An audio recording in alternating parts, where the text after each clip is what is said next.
Have you ever tried to nail or screw into a wall and it would not go in even if you used a power tool? Well, today we're going to talk about what a nailing flange is and the purpose of it, and explain why that screw or nail is not going in the wall.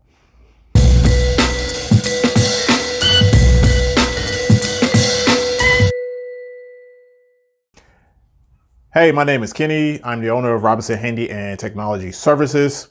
And so today we are talking nailing flanges. So as you see, I have one mounted here, that piece of metal that's right there on the face of the stud.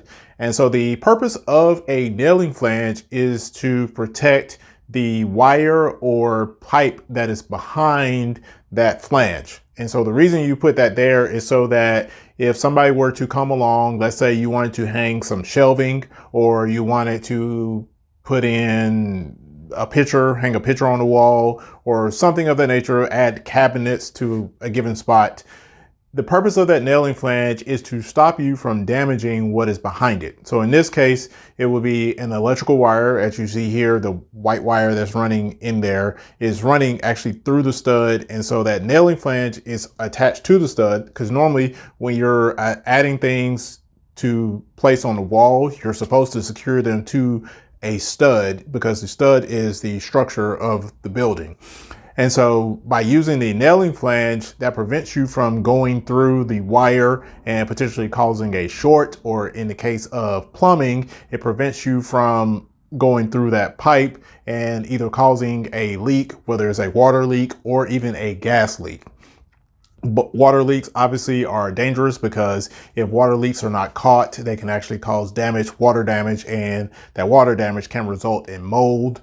Gas leaks are obvious because any ignition source, such as electrical, lighter, open flame, whatever the case may be, can actually cause an explosion.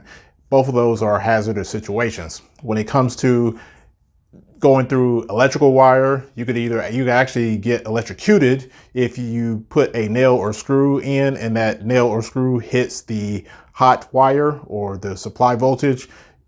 That can cause an electrocution. Or in the worst case scenario, if you go all the way through and actually not only contact the hot wire, but contact either the neutral or the ground wire, you could actually cause an electrical short, which then the entire wire would need to be replaced, because of the fact usually when you have an electrical short, those wires heat up very quickly and they end up melting and fusing together. So the only resolution for that is to replace the wire.